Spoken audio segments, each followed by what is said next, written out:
A warm welcome to you. Good to see you all here. Welcome to this virtual CODARTfocus meeting. In a few minutes, we will take you to New York to talk about the exhibition, The Tudors, Art and Majesty in Renaissance England, curated by CODART members Adam Eaker and Elizabeth Cleland.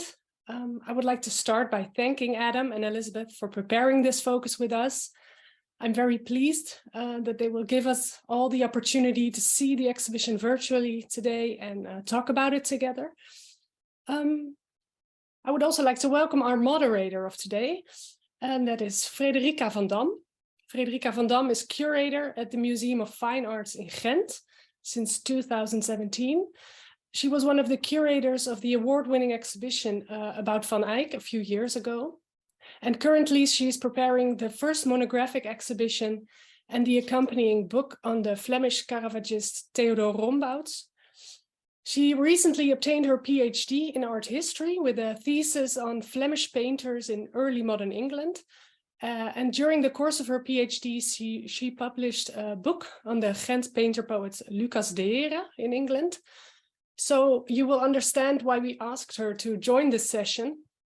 And I'm very happy to introduce her to you as today's moderator. I wish you all an interesting and inspiring meeting. Frederica, the floor is yours. Thank you. Thank you very much, Maartje. And for me also, good morning or good afternoon. And thank you for joining us today. Before we proceed, I would like to share some practicalities with you.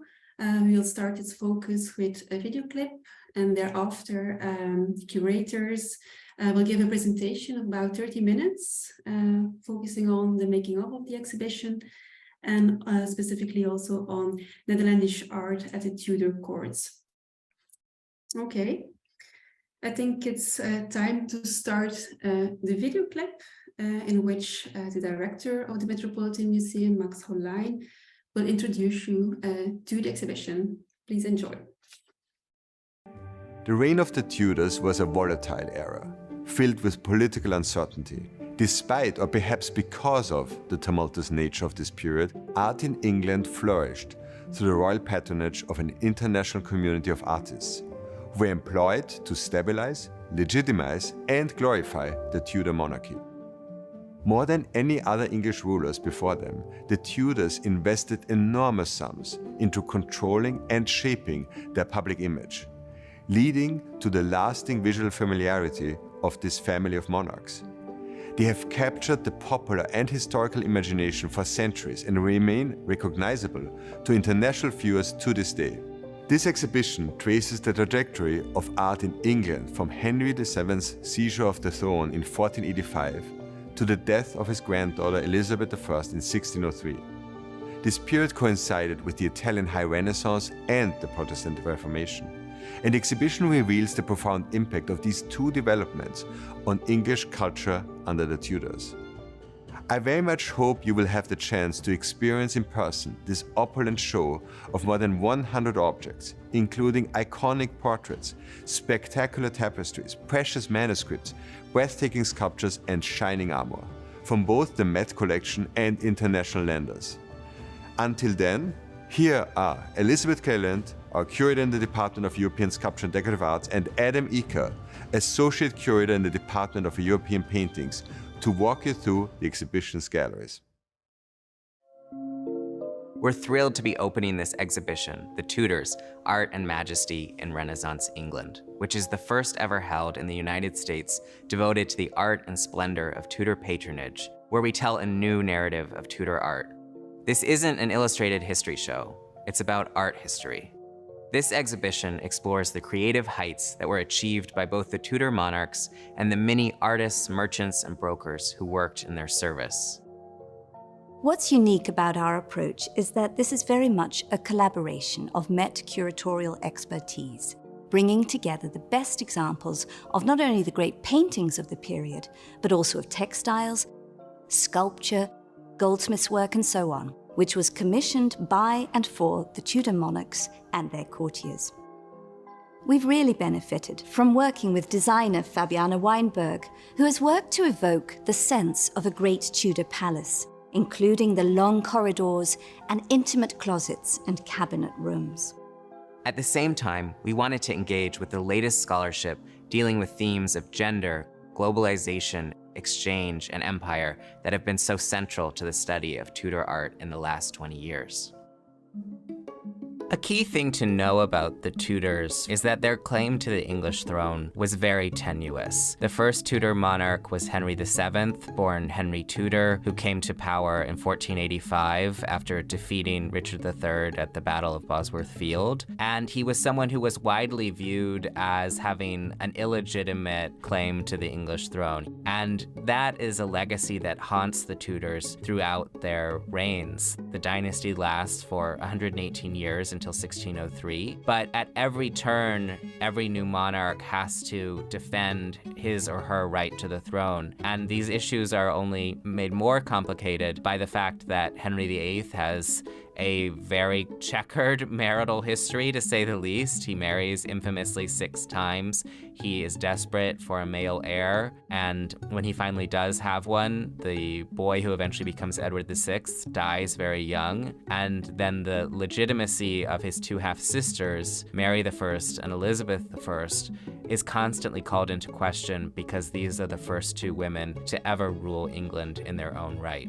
I think also it's worth really bearing in mind that the Tudor monarchy actually only spans 3 generations, and yet it's this really thrilling period of epic changes in the status quo. There is this element of the empowerment of women, as Adam mentions, the first 2 reigning queens. And there's also seismic shifts in society. The old power bases are floundering, the feudal system, Henry VII abolishes that, and Henry VIII's break with the Roman Catholic Church, which puts century-old belief systems into question. Okay, I will now give the floor to Adam and Lizzie. Hello, everyone. It's very nice to see you all. Good morning, good afternoon, wherever you are in the world. Thanks very much for joining us. Adam and I are thrilled to have this opportunity to talk with you a little bit more about our exhibition, The Tudors, Art and Majesty in Renaissance England, which is currently on view at the Met. It runs until the 8th of January. Then most of the works will be going on to the Cleveland Museum of Art, where the show will be on in spring of next year. And then finally, some of the works will be going on to San Francisco, where they'll be joined with some other pieces for a 3rd iteration of the show on view summer next year. So maybe next slide, please, Adam. Just a very little bit about the genesis, the background of the thinking of coming up with the idea, the rather audacious idea that Adam and I would curate an exhibition exploring the art of the Tudors. And as you heard from the film, we really from the get-go decided we didn't want to tell the history, fascinating as it is, but do a telling of the history and illustrate it with works of art. Instead, what we wanted to do was start with the art and set it in its historic context. The background thinking, we've been working on this show together for upwards of 6.5 years now. Right at the beginning, there was a notion that somehow it would be great if the Met would commemorate the 500th anniversary of the Field of the Cloth of Gold, that extraordinary political meeting between Henry VIII of England and Francois Premier of France in northern France in June 1520, when the 2 young kings are competing with each other at who can display the most sumptuous and splendid encampments full of Flemish tapestries, Florentine velvets, and so forth. So right at the beginning, we were thinking about doing a show tentatively called Art at the Tudor Courts, which would open in June 2020. And that then developed over the years into the Tudors, Art and Majesty in Renaissance England, opening in October of this year, 2022. And I would also say that we realized we really wanted to present the full kaleidoscope of art in Northern Europe in the 16th century. Yes, the great paintings, but also realizing that it would be best to put them in their artistic context with all the other decorative arts that the Tudors loved so much and spent so much money on. And I think that really is one of the great strengths of the Met, is that we have the curatorial departments to be able to collaborate together to do that. And I certainly had just come off a collaboration exploring the work of Peter Cooke van Aalst back in 2014 to 15 in a loan show and a catalogue. And we've all thoroughly enjoyed that, and I think it was also quite a successful working with Marion Ainsworth, who presented Cooke's paintings, Stein Alstein, who worked on his drawings, and Nadine Orenstein, who worked on his prints. And then I, as a textile person, presented his tapestries. So coming off the Peter Cooke project, we realized we really wanted to tackle the Tudors. And the moment Adam arrived at the museum 6.5 years ago is when the project really started to take shape. And it's been a pleasure working together ever since then to finally have the exhibition now open and on view at the Met. And with that, I'm going to hand back over to Adam to give you a bit more background about the themes and the thinking. Thanks so much, Lizzie, and good morning or good afternoon to all of you. It's wonderful to be able to share this project with our CODART colleagues, so many of whom really helped us in the making of this show. As Max already pointed out in the introductory video, this is actually the first exhibition about the Tudors and their art patronage that's ever been held in the United States. There have, of course, been any number of exhibitions, wonderful exhibitions on the topic in the United Kingdom. But I think Lizzie and I both felt a bit liberated by the fact that we weren't going to be presenting this material to an audience who necessarily grew up with a textbook narrative of Tudor history. Although I have to say we've been really pleasantly surprised by all the knowledge that our visitors bring. There are many passionate Tudor aficionados in the United States and around the world who are seeking out the exhibition, which has been wonderful to see. But we very early on decided that we didn't want this to be strictly chronological, moving monarch by monarch. Of course, the lengths of time for which each monarch reigned vary widely, the significance of their patronage. So we settled instead on a thematic presentation. And the ultimate checklist is just about 116 works moving across media with huge disparities, of course, in scale as well, from enormous tapestries, monumental portraits, to tiny jewels and sculpture, manuscripts. And we wanted to identify a few key themes to share with our visitors. And one of the foremost of these was the cosmopolitanism of the Tudor courts. Lizzie and I started working on this show in March 2016, just a couple of months before the Brexit referendum. And so the question of the relationship of England to continental Europe and the contribution of immigrants and refugees to English culture in the 16th century was really at the forefront of our minds throughout the long planning of this exhibition. And we also wanted to share with our visitors the ideological and diplomatic function of collecting and patronage for the Tudor monarchs. So many of the most splendid artistic survivals from the period were diplomatic gifts, and gift giving is a really key theme of the show. We even have one of the monumental gift rolls installed in the center of the exhibition, which records the many hundreds of gifts that Elizabeth I received at New Year in 1585. And we also wanted to explore this gradual development of a recognizably Elizabethan and English artistic style. As you'll know, English art of the 16th century has often been unfavorably compared with the great literary achievements of the period, Shakespeare, Sidney, Spenser, and also very much unfavorably compared by the English themselves with the achievements of the Italian Renaissance. And so what we wanted to demonstrate with this show is that, of course, the English were aware what was happening artistically in Italy. Painting by Raphael had arrived in England by 1510. The English were avidly collecting Florentine velvets and commissioning Tuscan sculptors. But there are a series of very conscious political decisions and strategic developments that result in the emergence of this very strange, very different Elizabethan style by the end of the 16th century. So that's one story we try to tell with the exhibition. This was also a project that was intended to play to the real strengths of the Met's collections across media from Tudor England. So this screen is a sampling of works from our permanent collection that have been included. And as you'll see, those range from a wonderful Holbein portrait to a suit of armor made for one of Elizabeth's champions. We also have, of course, tapestries and table carpets from the collection, and this wonderful grouping of goldsmiths' work, which includes some of the earliest Chinese porcelain to reach England and be set there in precious metal mounts. We also have this wonderful cup and cover made of Gujarati mother of pearl work from the west coast of India. So again, gesturing at that theme of globalization, of the very early moments of the English desire to acquire the best luxury goods coming out of Asia. The exhibition was an occasion as well to initiate some conservation projects. On the left, you're seeing a treatment photo of a painting that was acquired several years ago in anticipation of this exhibition. One area of weakness in the Met's collection is later Elizabethan portraiture, and we were fortunately able to acquire this wonderful portrait of a Welsh heiress named Ellen Morris by the Flemish emigre artist Marcus Gerarts a few years ago at auction.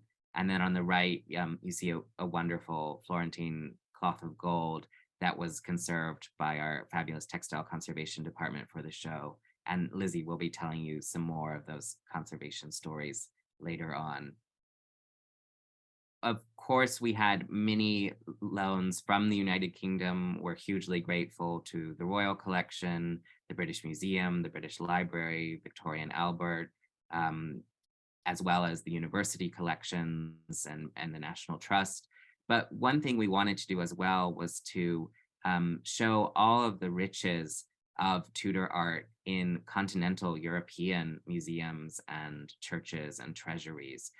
So we ended up having loans, I think, from 8 different countries in continental Europe, of course, including the Netherlands and Belgium. And that story of Tudor diplomatic gift giving and objects that in many cases have only been recently re-identified as products of Tudor England was something we really wanted to bring to the fore, something that hasn't necessarily been done in British exhibitions in the past. We also had a number of lenders throughout the United States and Canada because of our deep historical ties to England in North America. There has been a long history of Tudor mania in the United States and of Anglophilic collecting that we were able to draw upon for the exhibition as well. And of course, one of the real delights of planning a show like this over a number of years was the time that we were able to spend traveling, visiting colleagues, visiting many CODART colleagues. I'm showing just 2 photos of wonderful places that we were able to visit and obtain loans from.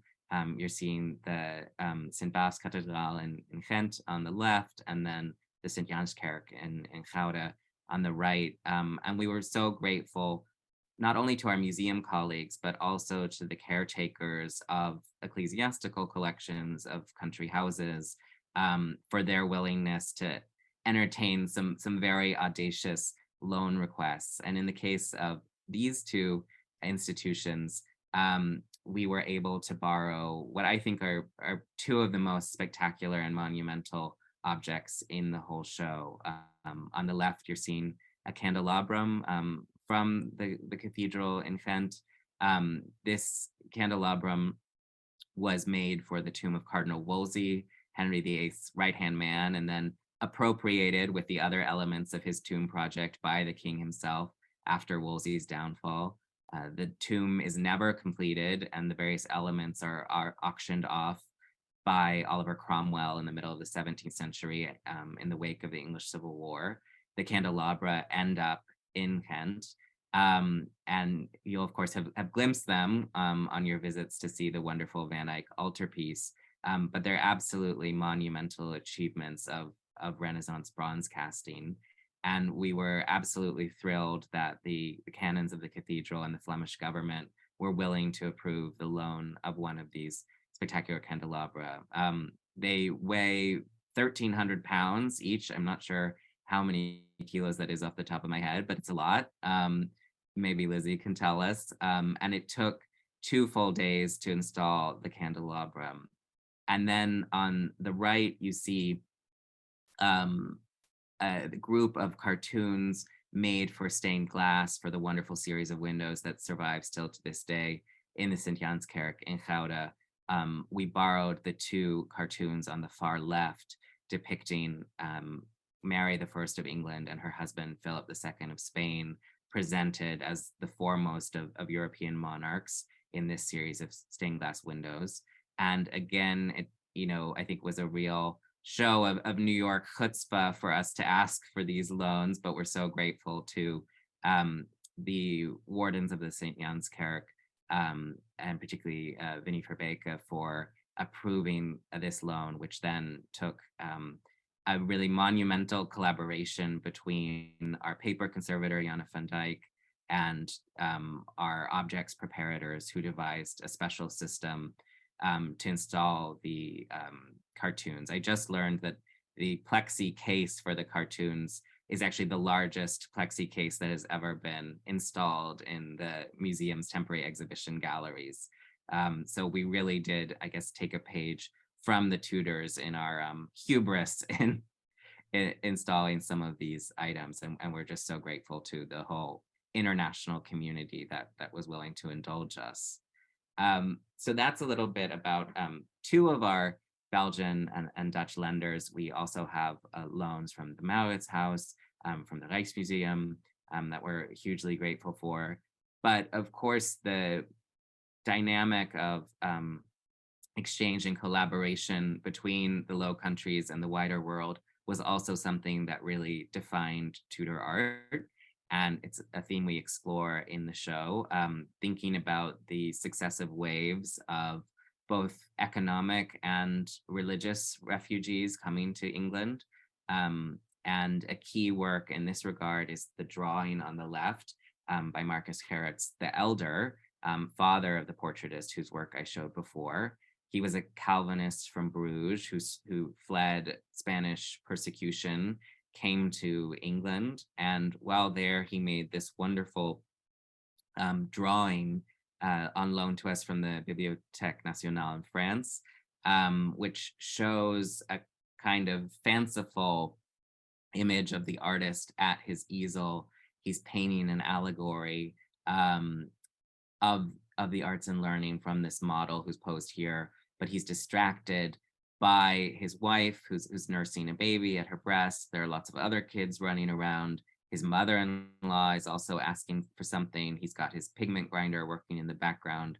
And meanwhile, Mercury has appeared behind his easel to whack him on the head and say he has to get back to work because time and death are swiftly crossing the landscape in the background. So it's a wonderful, humorous, but I think also poignant reminder of the circumstances in which so much art was made by members of a Netherlandish diaspora, many of whom settled in the neighborhood of Austin Friars in London, and who really had a transformative impact on English culture. Another child of refugees who's an important figure in our exhibition is Esther Inglis. She was the daughter of French Protestant refugees and grew up in Scotland. She married a minister, and then throughout her life, she sought opportunities for his professional advancement by making these wonderful gift books that combine calligraphy, poetry, botanical illustration, embroidery, and would then be dispatched to leading Protestant figures at court, including the Queen herself. So these were some of our attempts to visualize not only the monarchs, the great nobility of Tudor England, but also the people who actually made and supplied the art. With that, I will hand things back over to Lizzie, who will give you a bit of a gallery by gallery overview of the exhibition. Thanks, Adam. Yes, so I'm not sure you'll be able to make out this slide in detail, but this is the floor plan of the Met's temporary exhibition galleries, the Tisch galleries. And here you can hopefully already get a sense of what we alluded to in the video of the walkthrough of the exhibition. Our fantastic designer, Fabiana Weinberg, who wanted to evoke the spatial rhythms of a Tudor great house or Tudor palace. So we have the impression of long galleries with vista views to allow these monumental works to really sing. And then alongside it, much smaller, much more intimate cabinet-like spaces, conjuring up the sense of being in a Tudor closet room or in a private oratory or a small study space for the smaller scale works. In addition, as Adam's already alluded to and you heard in the film, we decided to take this approach of not telling the history, but rather presenting the art in its historic context, and to really push that to its full extreme with the gallery breakdown rather than going chronologically one monarch after the other. We decided to present the art in a series of art historical themes. And I think with that, Adam, are you going to do the quick breakdown? Sure. So the first gallery introduces the Tudor dynasty and very much emphasizes the idea that they were self-conscious of their own lack of legitimacy. Henry Tudor, founder of the dynasty, who becomes Henry VII, he was a very minor member of the House of Lancaster, only connected through illegitimate lines of descent. His ancestors had been explicitly excluded from the line of succession to the English throne. So one of the reasons that they spend so lavishly on the visual arts is in an act of compensation for their rather dubious dynastic origins. And we have a series of freestanding walls that introduce each monarch in turn, something in the manner of an interactive family tree. The next gallery takes visitors into the world of the Tudor palace, really emphasizing the decorative arts. We have wonderful textiles, goldsmiths work, but also a series of design drawings by Holbein and other figures, evoking the many objects and interiors that have long been lost. The next section focuses on portraiture, again, with a real emphasis on the achievement of Hans Holbein, but also including a special cabinet space that investigates the more intimate genres of the portrait miniature, the portrait medallion, the cameo, all of these handheld images that played such a key role, both in Tudor diplomacy, but also in the love poetry of the period. Another section returns to that theme I already alluded to of the development of a very distinct and unique Elizabethan style. And we identify three key sources for that style, namely the shared interest in the revival of antiquity across Europe, but also very specifically English neo-medievalism or revivalism, with which the Tudors emphasized the cult of chivalry, their own semi-mythical Welsh or Arthurian origins. And then also, as a third source, the engagement with the natural world, all of the botanical imagery that particularly flourishes within textiles, embroidery, needlework, but also in other media. And the final section is all about the portraiture of Elizabeth. It marshals together a group of very iconic images of the Queen, showing her transformation into a semi-divine figure, the famous Virgin Queen, so closely identified with the island of England and surrounded by often very obscure and erudite symbols. I'll now pass things back to Lizzie, who will give you a behind-the-scenes peek into the making of the exhibition and some of the challenges we faced. Thanks, Adam. Yes, so you might remember one of the slides right at the beginning showed how originally we were envisaging the show to open, actually, first of all, in June 2020, quite soon after. We rescheduled it to the fall season, October 2020.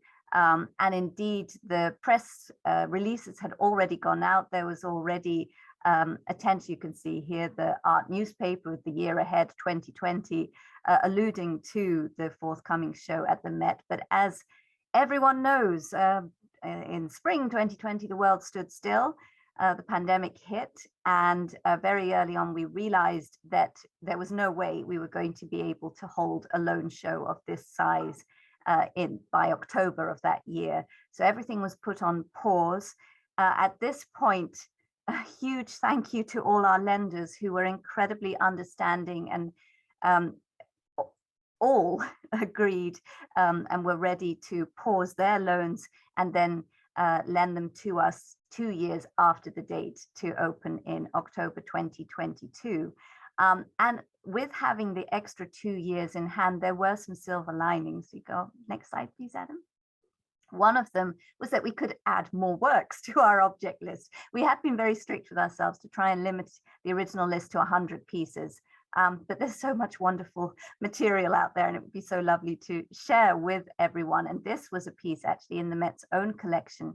It's an extraordinary crimson satin silk bearing cloth, which you can see is absolutely heavy with precious metal wrapped thread embroidery executed by the very talented English needleworkers. This is one area where the English were exporting out rather than bringing in the Netherlandish and the Italian and the German works.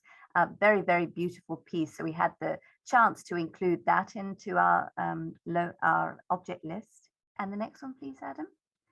And also with the 2 extra years in hand with the delay, it meant we could revisit this. Adam's alluded already to the fact that the Tudors with their Welsh roots, in fact, their family pedigree is not terribly salubrious, but Henry VII's never let that stop him before. And he commissions a fake pedigree claiming that the Welsh family goes all the way back through to King Arthur and beyond to Cadwallader and even to Brutus, who was the legendary first king of the Britons.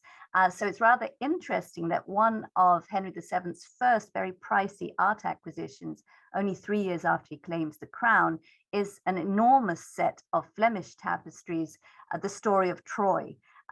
As you'll know, the story goes that Brutus had been fighting in the Trojan Wars and then on the way home gets lost and then lands on the British shore. So this does feed in very much to Henry's own claims of roots. The story of Troy, one of the great tapestry series being produced in Flanders, probably woven in Brussels from the 1470s onwards.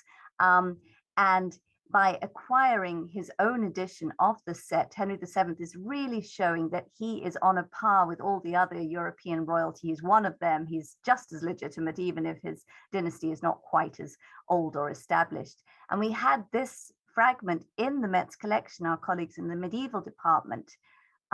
Next slide, please, Adam. But when we got it out of storage to take a look at it to decide if we could include it in the show, it was rather disappointing to realize that it was in such a condition that it couldn't responsibly be displayed. And so regrettably, the decision was initially taken that we couldn't include it in the exhibition. But with those 2 extra years in hand, it was decided by our fantastic colleagues in textile conservation that they could undertake conservation after all. Next, please, Adam. And here you can see it in our textile conservation lab. That's Olha Jarema Vajna and Julia Chiostrini, our 2 conservators, working to sew up some exposed slits and consolidate the tapestry. It wasn't a huge job, but it was a job which needed doing, and it gave us the time to do it. Next, please, Adam. And you can really see here in detail the sorts of work that was needed on this absolutely beautiful, gorgeous Flemish tapestry to include it in the exhibition. And just on the bottom there, you can see how our designer Fabiana was doing her schematic design on the computer to envision where the tapestry would go. And hopefully you spotted it hanging there in the first gallery in the film walkthrough. Next.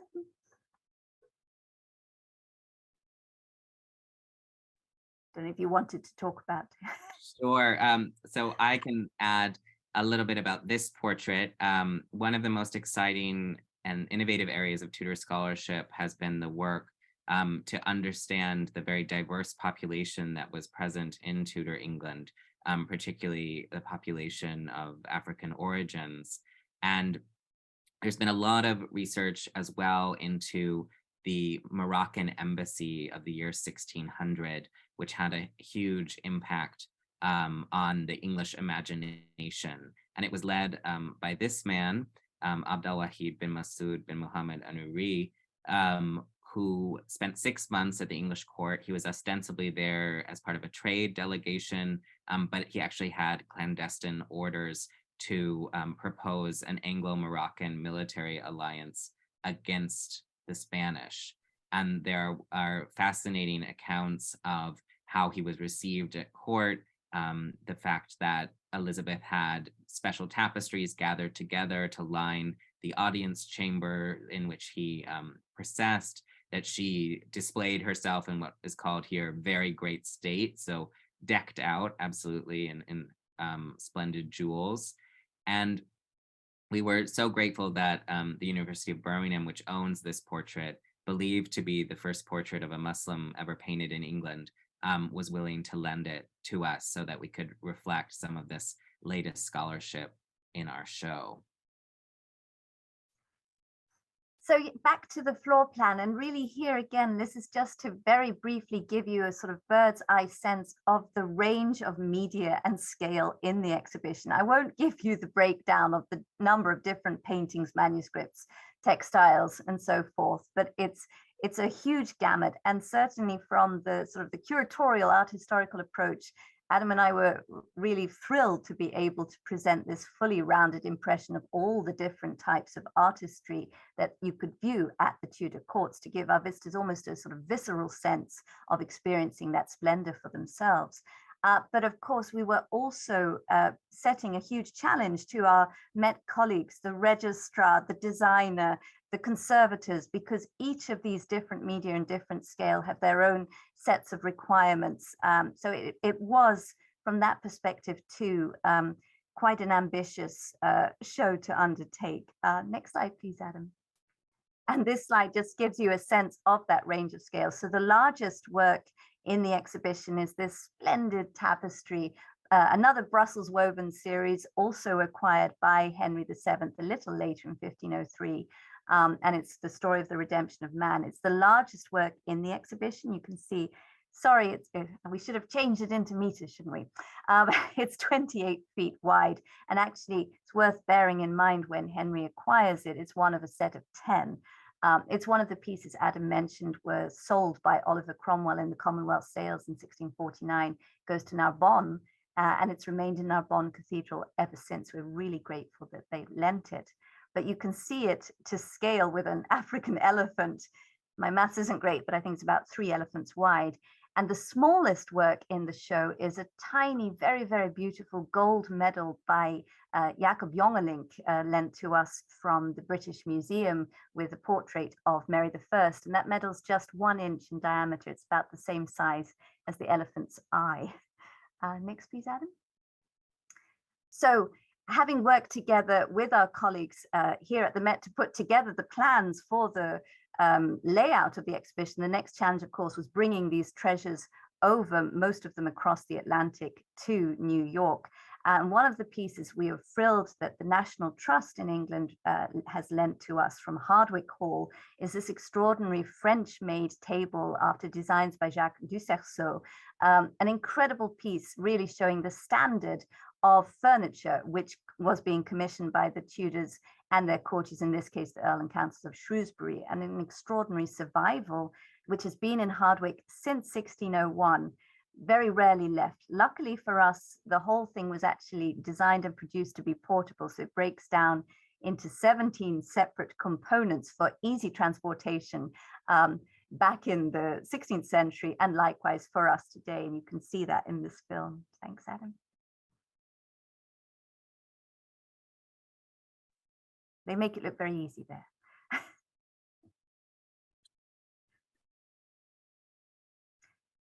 Likewise, other challenging objects to bring through. Adam's already spoken to you about how thrilled we were when Canon Colin and Ghent Cathedral and the Flemish government gave permission that we could borrow one of those extraordinary candelabra made by Benedetto da Rovezzano originally for Cardinal Wolsey, and then appropriated by Henry VIII, and then acquired by the Bishop of Ghent and taken over to Ghent in 1649. And you can just see there the work involved to de-install one of these pieces for us. It's 10 different components making up each candelabrum. You can see the central iron shaft, and then with the bronze elements stacking up over and around it. An incredible alone, and we're really thrilled to be able to reunite one of the candelabra with two of the angels from the same project, which are now in the Victoria and Albert Museum and also lent to the Met.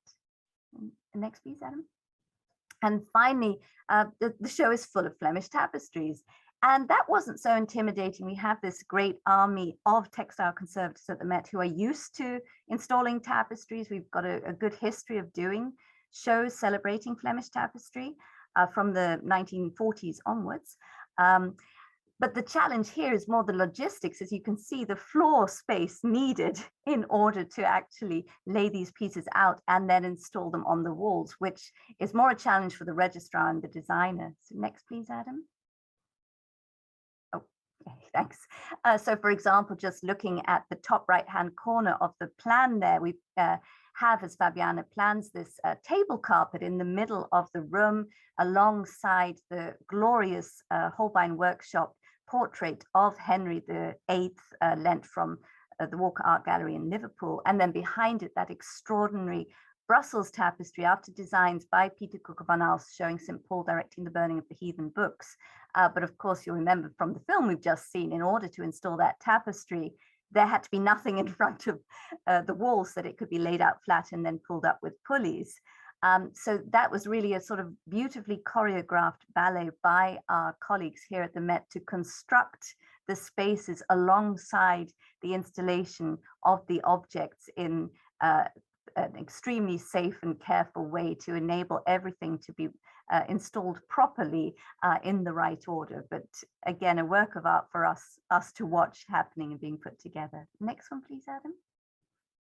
And that's really, I think, all I wanted to say to you is really, though, just to share how it's been very much a collaboration here at the Met, of course, on the curatorial front, but also working with the designers, the conservators, and the whole team of people to bring together this range of different media to produce what we were hoping would be this effect of the overlapping sumptuousness of all different media, materials, iconography, patterning, to give this visceral effect to our visitors of coming into the Tudor court. And it's here you still see the designers' schematic plans on the computer, and it's been so exciting now in the meantime, as you saw at the beginning with the filmed walkthrough, seeing the actual works all here in New York. I don't think either of us quite imagined we would ever get to this point, and it's very exciting to now experience all the visitors coming and looking at the works. And with that, I think Adam has, yeah. And finally, just one note. Of course, we know that many of you are not able to cross the ocean. So we wanted to put in a plug for our catalog, which was another key component of the 6 years that we spent on this exhibition. And it includes full entries for everything in the show, as well as a series of essays by Lizzie and myself, as well as our collaborator, Marjorie Wiesman, another CODART member at the National Gallery in DC, wrote a beautiful essay about the afterlife of the Tudor style. And then we have an essay about the legacy of the Tudor queens in the 17th century by our fantastic research assistant, Sarah Bokicchio, who's now a PhD student at Yale. So if you can't visit the show, I hope you'll have the chance to flip through the catalog. With that, I think we will hand things back to Frederica and open up the floor for discussion. So thank you very much for your attention. Okay, thank you so much, Lizzie and Adam, for a very eloquent and very interesting presentation. Since we're almost out of time, I would like to ask both Adam and Lizzie in 1 minute, what's the main message that you would like the audience of the exhibition to take away? Mine's quick. Tudor history is fascinating, but Tudor art is even better. I like that. Yeah, and I think that all of these things we think of as being very contemporary conversations around immigration, globalization, gender, power, consumption. None of it's new. It was all happening in the 16th century. And if you care about those topics, you should care about Tudor England. That's very beautifully said. Thank you both so much. Thank you all so much. I wish you a lovely day or evening. And I hope to see you again at the CODART meeting in Antwerp in 2023.